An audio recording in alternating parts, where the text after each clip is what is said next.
근데 틈틈이 성경을 묵상하고 하나님께 엎드려 기도하면서 지금의 한국교회 그리고 내 모습을 제가 바라보기 시작했습니다.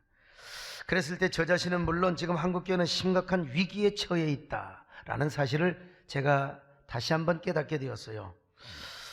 지금 한국교회와 성도들은 세속화와 인간화 그리고 물질화에 빠져 있고 화해와 또 평화와 하나됨보다는 분쟁과 또 불화에 치우쳐 있는 것을 봅니다. 한마디로 우리의 심령뿐만 아니라 한국교회는 이건 광채 속에 있는 게 아니라 어두움이 드리워져 있어요. 우리가 지금 흑암 속에 지금 살고 있지 않나 그런 생각을 해봅니다. 이건 예수님이 오실 때도 마찬가지였어요. 예수님은 태초부터 말씀으로 계셨습니다. 근데 이 말씀이 육신으로 오셨습니다. 성경 보실까요? 요한복음 1장 1절입니다. 시작. 태초에 말씀이 계시니라. 이 말씀이 하나님과 함께 계셨으니 이 말씀은 곧 하나님이시니라. 근데 여러분 이 말씀이 어떻게 돼요? 우리 가운데 오시니까 그의 영광을 보니까 아버지의 독생자의 영광이요 그리고 은혜와 진리가 충만했어요. 요한복음 1장 14절입니다. 시작. 말씀이 육신이 되어 우리 가운데 거하심에 우리가 그의 영광을 보니 아버지의 독생자의 영광이요 은혜와 진리가 충만하더라. 그렇습니다. 여러분, 예수님 안에는 은혜와 진리가 충만할 뿐만 아니라 하나님의 생명이 가득했습니다. 근데 이 생명은 하나님의 빛이었습니다. 그래서 예수님께서 이 땅에 오셔서 어두운 세상을 빛으로 비춰주었습니다. 그럼에도 불구하고 이 세상의 어두움은 이 생명의 빛을 몰라봤다는 것입니다. 자, 1장 4절로 5절 같이 봅니다. 시작. 그 안에 생명이 있었으니 이 생명은 사람들의 빛이라. 빛이 어두움에 빛이 돼 어두움이 깨닫지 못하더라. 제가 지난주에 아마 지지난주인가요? 어느 목사님을 만났는데 그분이 저에게 이런 얘기로, 목사님 죽전에서 야간 산행 함부로 하지 마세요. 우스갯소리를 하더라고요. 죽전 야산에 밤 11시 12시에 도깨비 불이 반짝반짝인다는 소문이 서울까지 났다는 거예요. 그 도깨비 불을 누가 비췄느냐? 손 목사 당신이 비췄다는 거예요. 아니 제가 아닌 게 아니라 뭐 가끔 후레쉬를 비추고 제가 저녁에 야간 산행을 할 때 낮에는 바쁘니까. 근데 그걸 누가 또 봤나 봐요. 보락 주민, 이 마을 주민이 봐가지고 이 소문이 또 그냥 발달려 그냥 SNS를 통해서 어디까지, 서울까지 소문이 났던 거예요.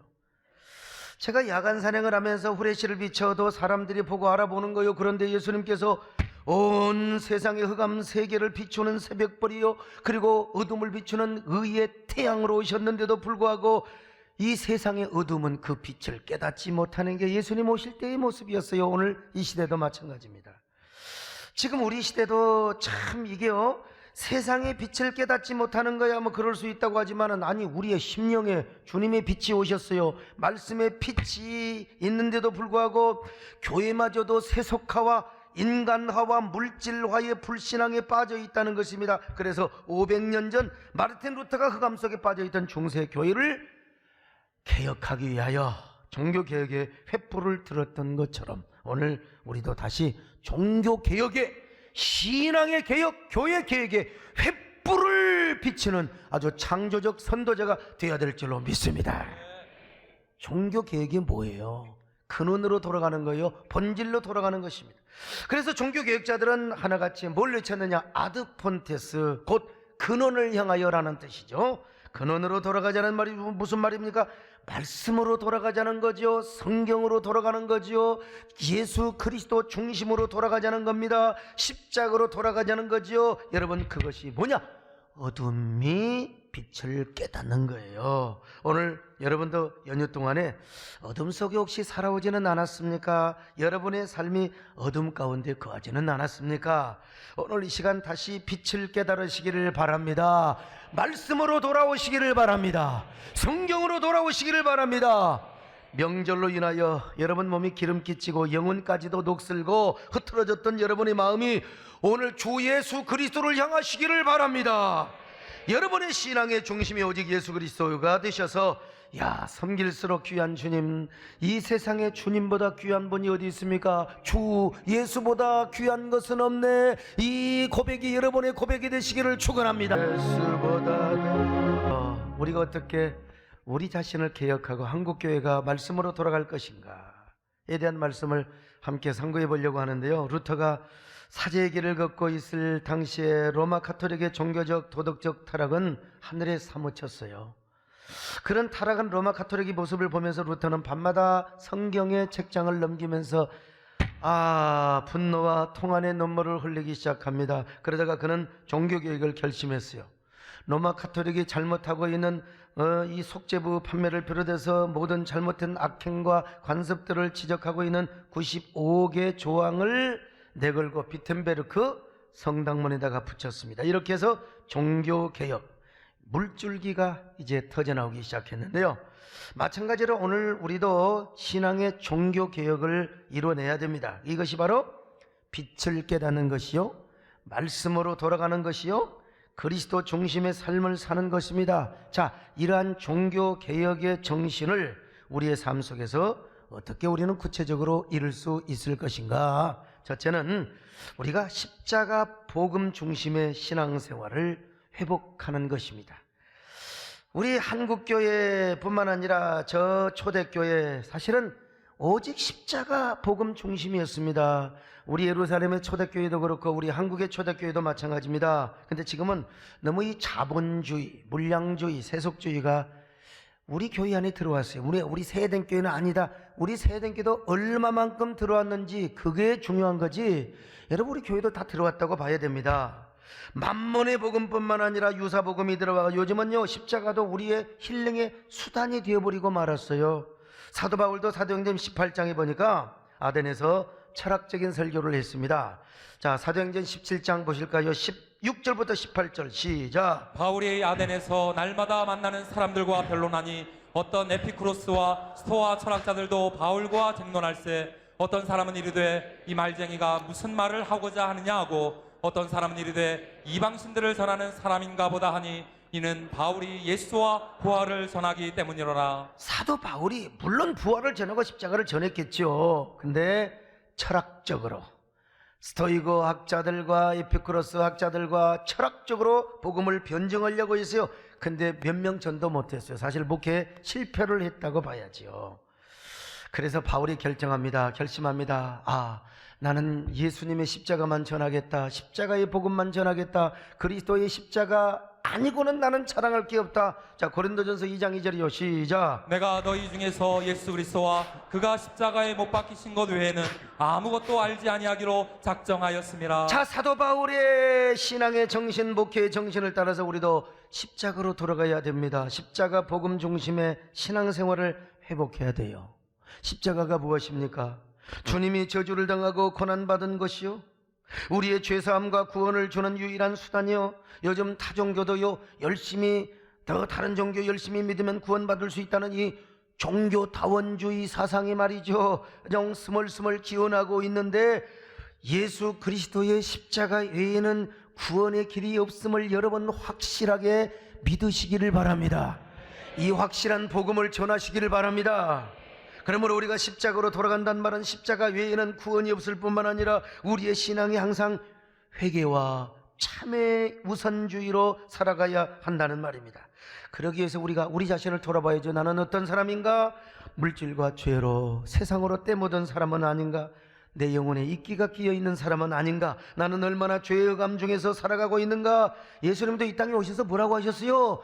회개의 복음을 먼저 전하셨거든요. 자, 마태복음 4장 17절입니다. 시작. 이때부터 예수께서 비로소 전파하여 이르시되 회개하라 천국이 가까이 왔느니라 하시더라. 여러분, 역대 예수님으로부터 사도 바울이로부터 역대 기독교 부흥을 보십시오. 언제나 부흥은 죄에 대한 회개로 출발이 되었습니다.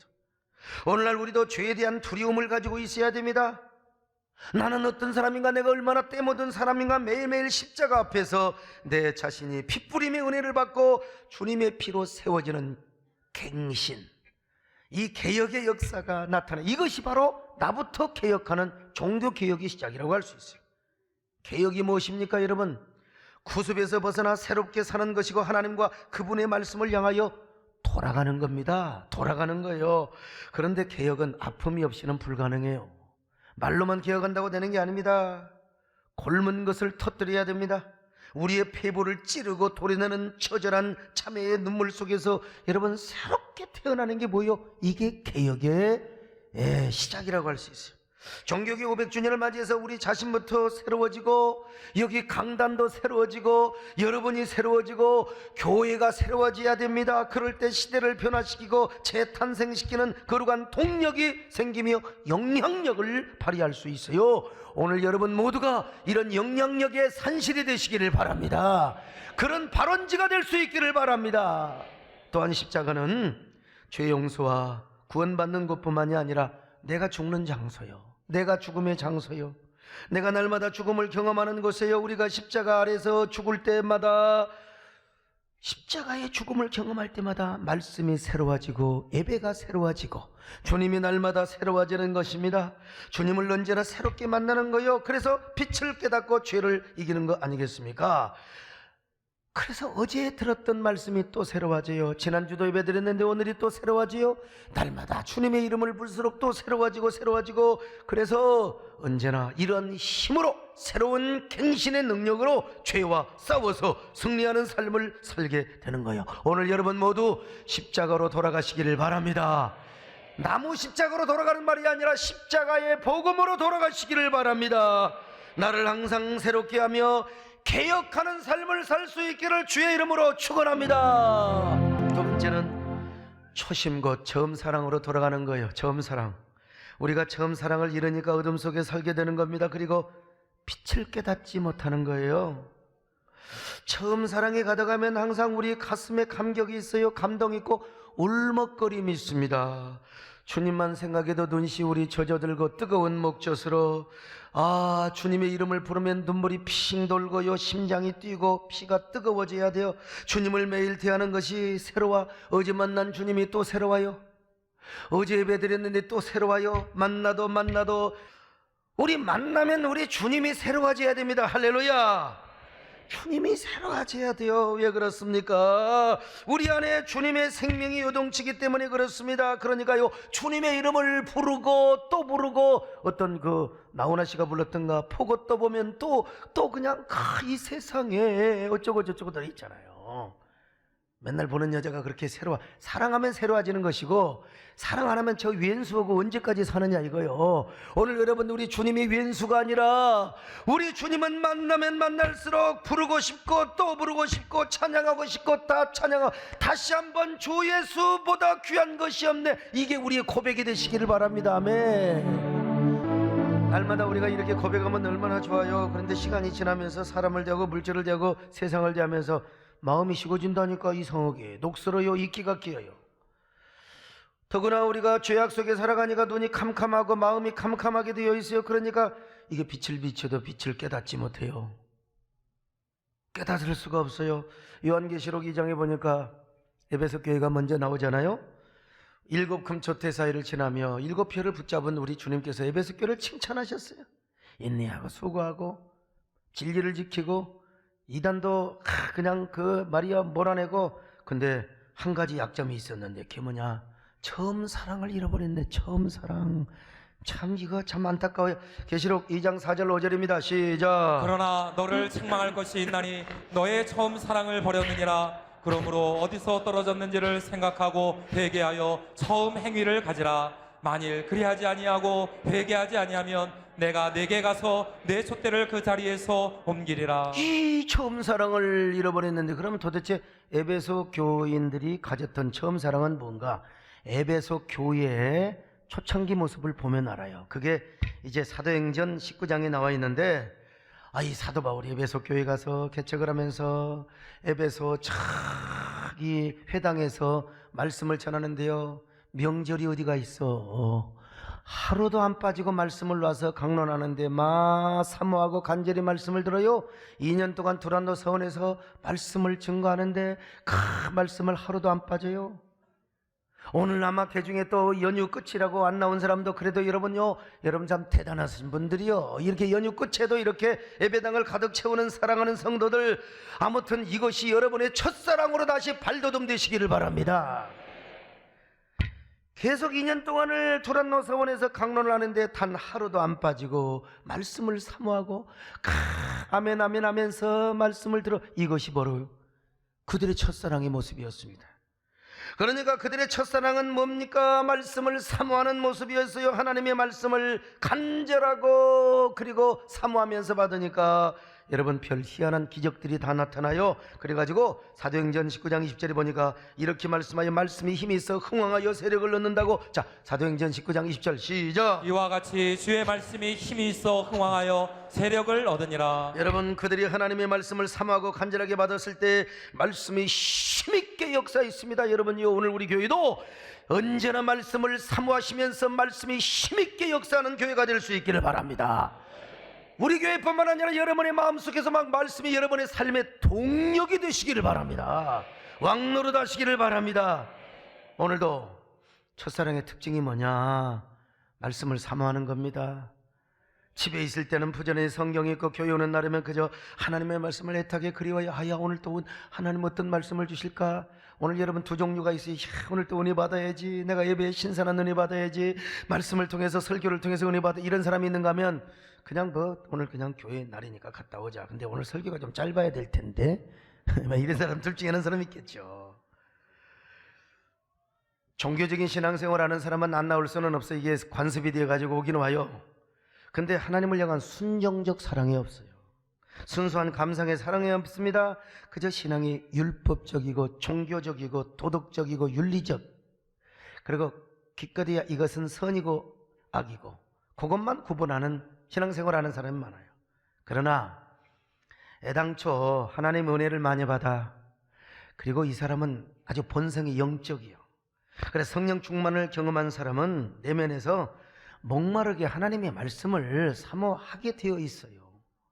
마른 땅이 장대비를 사모하듯이 목마른 사슴이 시냇물을 애타게 그리워하듯이 하나님으로 목말라 합니다. 말씀으로 목말라 합니다. 애절하고 간절하며 애틋한 마음으로 하나님의 말씀을 사모합니다. 우리 모두 이런 사람이 되시기를 바랍니다. 지금 그런 사모함이 있습니까? 애틋한 그런 첫사랑의 그런 모습이 여러분에게 지금 아주 머릿속에 기억되어 있습니까? 순수한 신앙, 뜨거운 감격, 무어라 표현할 수 없는 벅차고 울렁거렸던 그 가슴.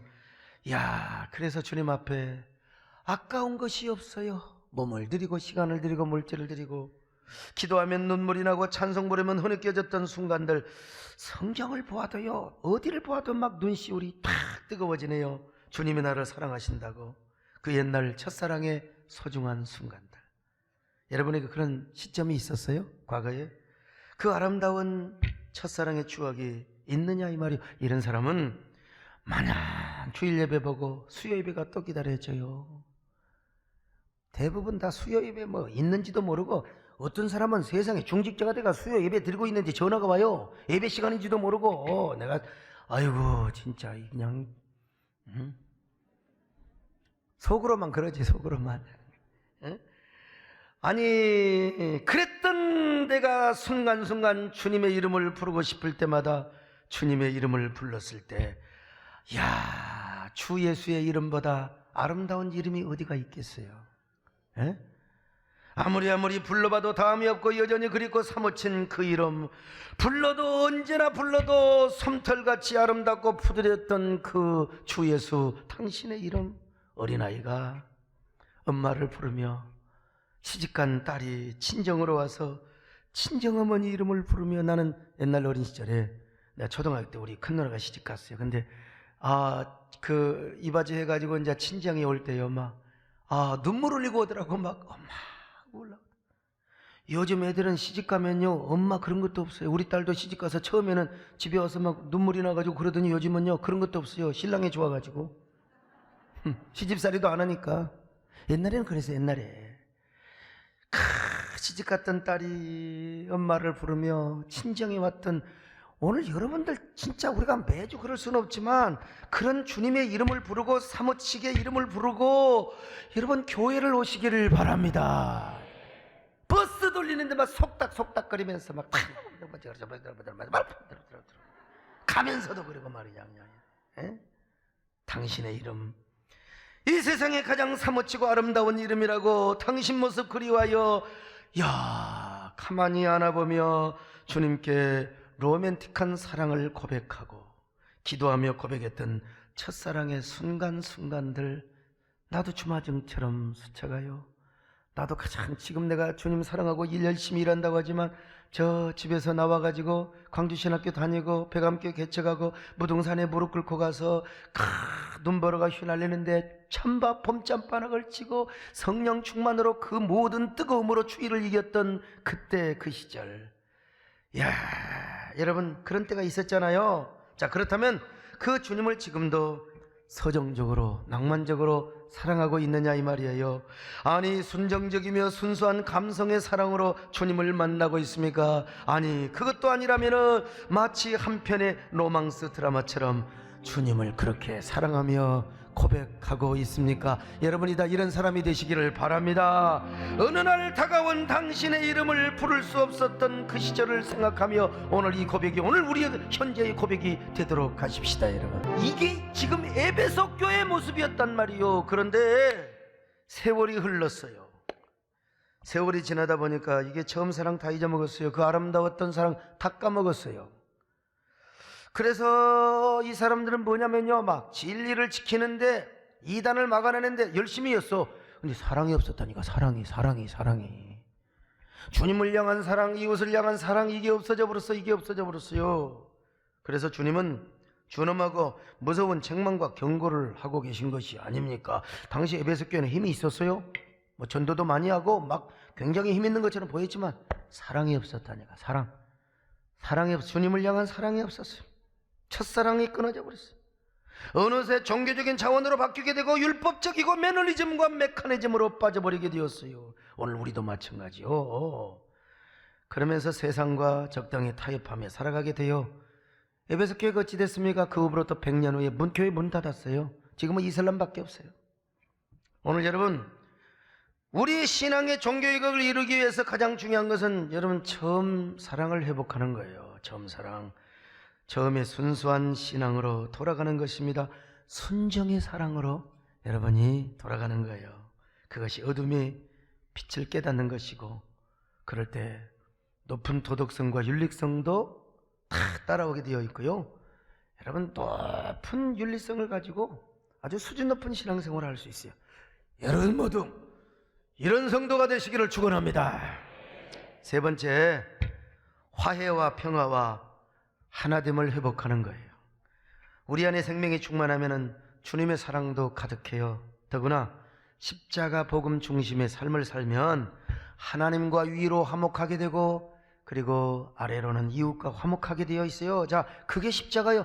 에베소 2장 14절입니다. 시작. 그는 우리의 화평이신지라 둘로 하나를 만드사 원수된 것 곧 중간에 막힌 담을 자기 육체로 하시고. 하나님과 우리 사이에 막힌 것을 다 십자가가 헐어버리고요. 이웃과 이웃. 아이고, 이 교회 다니다 보면은 꼭 그 이상하게 미운 털 박힌 사람이 있어요. 미운 털 박힌 사람. 밥을 잘 먹어도 밉고, 전도를 잘해도 밉고, 봉사를 잘해도 밉고. 어이, 근데 그것이 또 천국 가니까 그것이 또 떠들어왔네 보니까. 세상에 이거 여러분 해결해야 됩니다. 이게 해결해야 돼요. 여러분, 예수님의 생명 안에는 반드시 화목이 있어요. 화목이.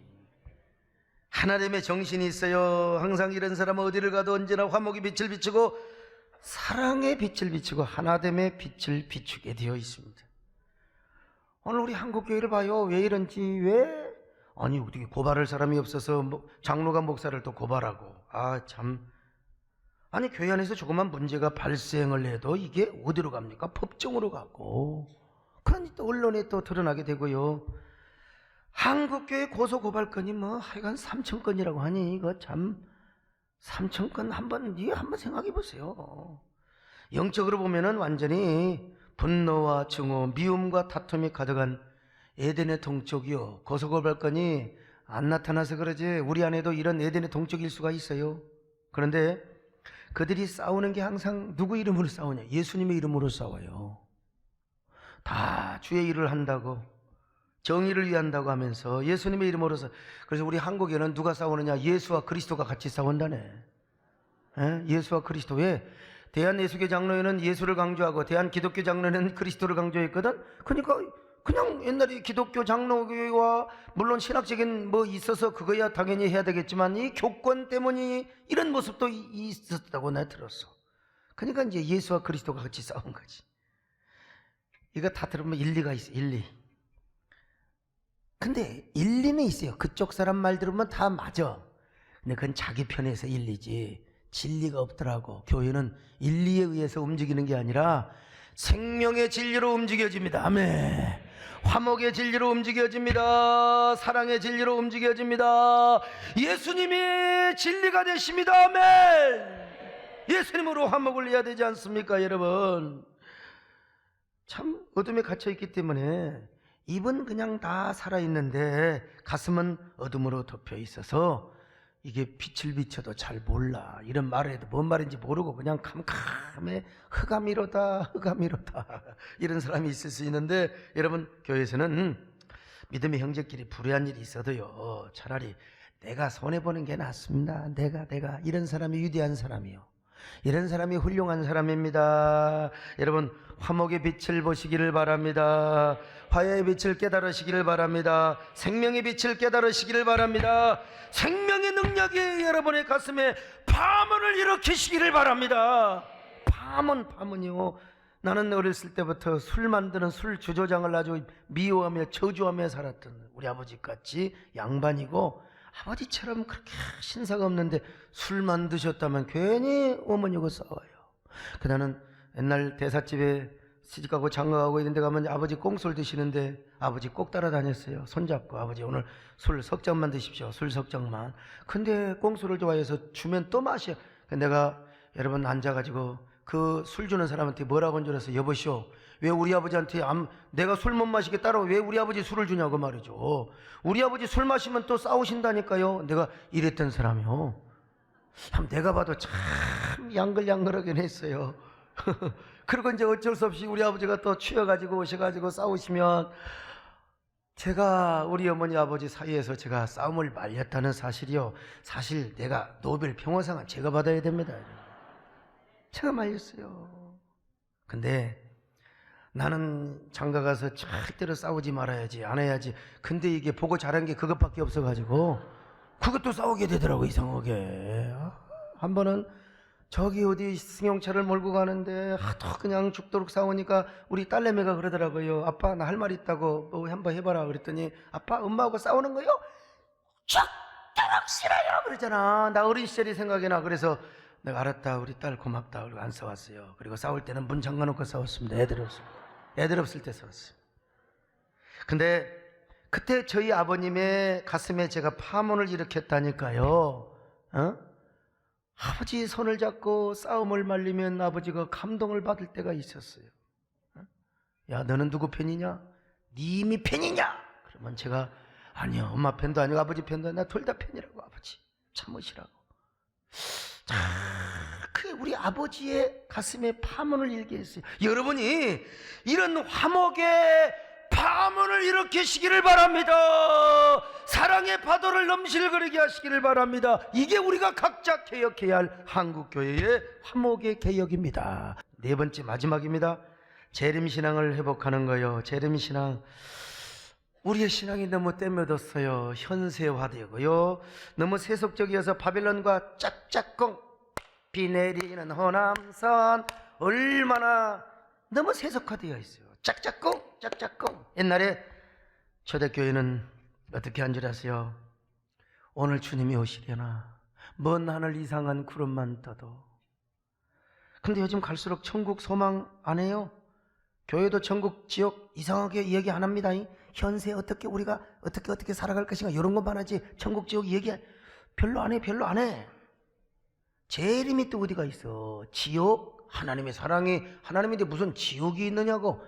아이고, 이게 교회의 타락입니다. 타락. 물론 시한부 종말론이 그런 계기를 줬어요. 시한부 종말론, 여러분 1992년 10월 28일 나는 그때 예루살렘에 있었습니다. 그때 만약에 주님이 오셨다면 내가 먼저 들림받았을 거예요.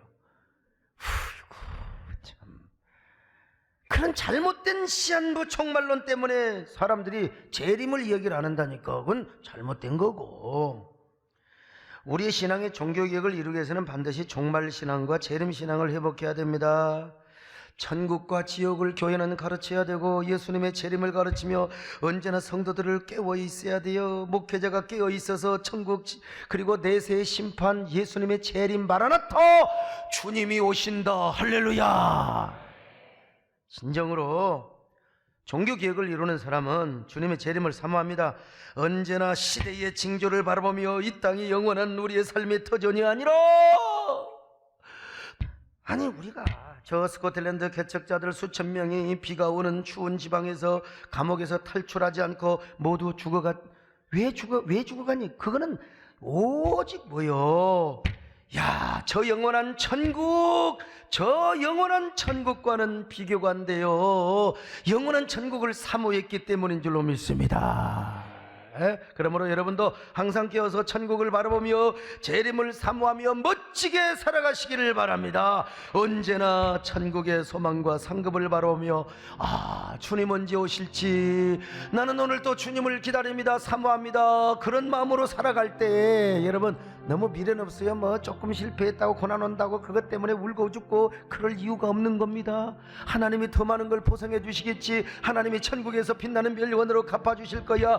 여러분 이런 마음을 가져야 신앙생활이 아주 알싸리로 믿는 겁니다. 할렐루야, 아멘. 언제 다시 주실지 아노니가 있는가. 신랑으로 오실 주님 맞을 준비 되었는가. 기름 없는 등불 들면 우리 만날 수 없어.